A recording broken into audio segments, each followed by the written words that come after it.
Unos lo consideran el padre de la Turquía moderna, otros lo acusan de permitir el abuso contra algunas minorías. Hablamos de Mustafa Kemal Atatürk, para muchos una de las figuras más destacadas del siglo XX.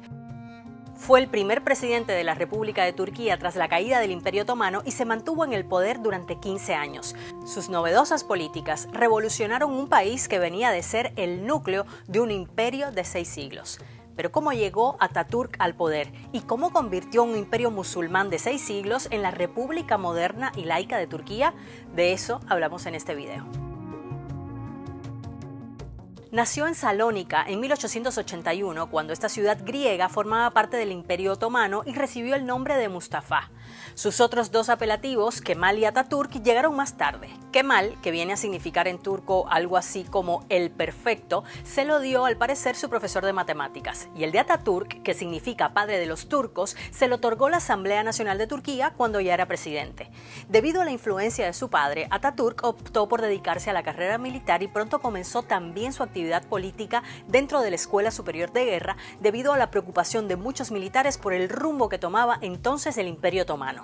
Y es que el territorio del que fuera uno de los estados más extensos de Europa se reducía cada vez más. Se incrementaban las tensiones étnicas y religiosas e incluso se le llamaba el hombre enfermo de Europa. En este momento, según nos contó Yücel Yanıkdag, profesor de historia de la Universidad de Richmond en Estados Unidos, algunos militares, entre los que estaban Atatürk, creían que una manera de detener la caída del imperio era mirar hacia Occidente y modernizarse. También apoyaban el secularismo, ya que consideraban que la religión frenaba el progreso social.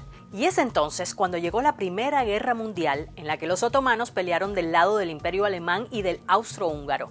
En aquel conflicto, Atatürk fue ascendiendo de rango y se convirtió en un militar respetado tras sus éxitos en diferentes frentes del conflicto. Sin embargo, el armisticio de Mudros, firmado por el Imperio Otomano y los británicos, puso fin a la participación del Imperio Otomano en la guerra y provocó la pérdida de gran parte de su territorio. Osmanlı Devleti'nin çöküşünün dünya siyaseti üzerine etkisi çok önemlidir. Orta Doğu'nun, Balkanların, Kafkasların, buradaki bütün devletler Osmanlı'nın çökmesinin sonucunda ortaya çıkmış devletler. Así comenzó la desintegración del Imperio Otomano, que fue caótica y sangrienta. Y por ejemplo, en 1915 se produjeron asesinatos en masa y deportaciones de personas de etnia armenia, una masacre que los armenios califican como genocidio, aunque Turquía lo rechaza. La derrota fue un golpe tan duro para la moral turca que Atatürk renunció a su cargo militar y ya como civil movilizó a la población para iniciar la llamada Guerra de Independencia contra griegos, italianos, franceses y los británicos. Tras lograr la victoria en este conflicto en 1922, se abolió definitivamente el sultanato que regía, poniendo fin oficialmente al Imperio Otomano. Y 11 meses después, el 29 de octubre de 1923, se fundó la República de Turquía, con Atatürk como su primer presidente y con Ankara como capital en lugar de Estambul. Atatürk permaneció al frente del gobierno turco durante 15 años, en los que dio un giro de 180 grados al país. La ideología que moldeó esta modernización de Turquía se llamó kemalismo, por el segundo nombre del líder, o atatürkismo, y se estructuró en torno a 6 conceptos: el republicanismo, el populismo, el nacionalismo, el secularismo, el estatismo y el reformismo. Atatürk envisioned a sovereign Turkey, a modern, secular nation-state, which would catch up with the technological advances of the West. Por eso se abolió el califato en 1924 y el Islam dejó de ser la religión oficial del Estado en favor de un sistema legal inspirado en las ideas liberales de Europa. Asimismo, se abandonó la Sharia, es decir, el conjunto de normas que rigen la vida de los musulmanes. Muchos critican que además se oprimió a los musulmanes practicantes, se cerraron las escuelas religiosas y se fomentó la vestimenta occidental.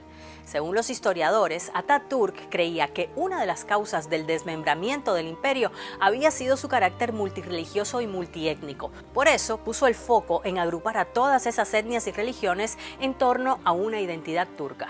Aunque para ello se negó la identidad de muchos pueblos como los kurdos, los armenios, los griegos, los árabes, los chechenos o los circasianos. También reformó el modo en que se escribía el idioma turco otomano. Pasó de utilizarse la escritura árabe en favor de una versión modificada del alfabeto latino. Y además, Turquía pasó a adoptar el calendario gregoriano. En cuanto a derechos sociales, Atatürk promulgó en 1926 un nuevo código civil con grandes avances para las mujeres turcas. Se declaró la igualdad de género en el país y 8 años después, todavía bajo su mandato, las mujeres obtuvieron el derecho a voto. Atatürk también convirtió a Ankara, que en ese entonces era una pequeña ciudad con unos pocos miles de habitantes, en la nueva capital del país, sustituyendo a Estambul con el fin de tener la capital en un punto geográfico más central. En política, fundó el Partido Republicano del Pueblo y de cara al exterior defendió la neutralidad de Turquía precisamente cuando se estaba fraguando la Segunda Guerra Mundial, aunque Atatürk no llegaría a verla porque falleció en 1938. La figura de Atatürk sigue vigente entre los turcos y es venerado por muchos en ese país, aunque con opiniones divididas sobre su legado. Por una parte, su imagen representa la unidad nacional y se encuentra en muchos hogares, instituciones públicas o privadas y en los billetes de la lira. Incluso cuenta con un mausoleo en su honor construido en la ciudad de Ankara, donde se encuentran sus restos. No obstante, hay quienes critican el carácter autoritario que aplicó Atatürk para implementar todas las reformas que a su juicio debían hacerse. Su figura no es tan apreciada fuera de las fronteras turcas, sobre todo por aquellos pueblos que, como comentábamos antes, se sintieron oprimidos por las políticas más centralistas y nacionalistas de Atatürk. Y aunque las directrices del kemalismo fueron el marco de referencia en Turquía durante las siguientes décadas, con la llegada del siglo XXI, este legado y sobre todo el secularismo empezó a ser puesto en duda. El llamado Partido de la Justicia y Desarrollo, de carácter conservador, lleva 2 décadas en el poder con el actual presidente Recep Tayyip Erdogan como principal emblema. Aunque en un inicio Erdogan buscó la entrada de Turquía en la Unión Europea, una vez las negociaciones se estancaron, el líder turco puso sus miras más allá de Occidente, por ejemplo, hacia Rusia, China o India. The major difference between Atatürk and President Erdogan is that Erdogan does not see Turkey a part of European or Western civilization.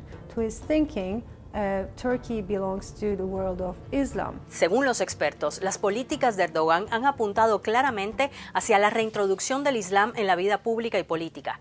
Incluso aseguran que en estas medidas hay cierta nostalgia por el pasado otomano y por restaurar una pequeña versión de aquel imperio en el que, al contrario que con Atatürk, el Islam jugaba un papel dominante.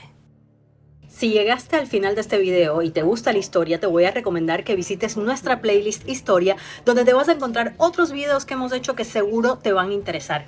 Cuéntanos qué te pareció este que acabas de ver aquí abajo en los comentarios. Si te pareció interesante y aprendiste más sobre Turquía, entonces compártelo con tus contactos. Y si te gusta lo que hacemos en BBC Mundo, no te olvides de suscribirte. Nos vemos en el próximo. Chao.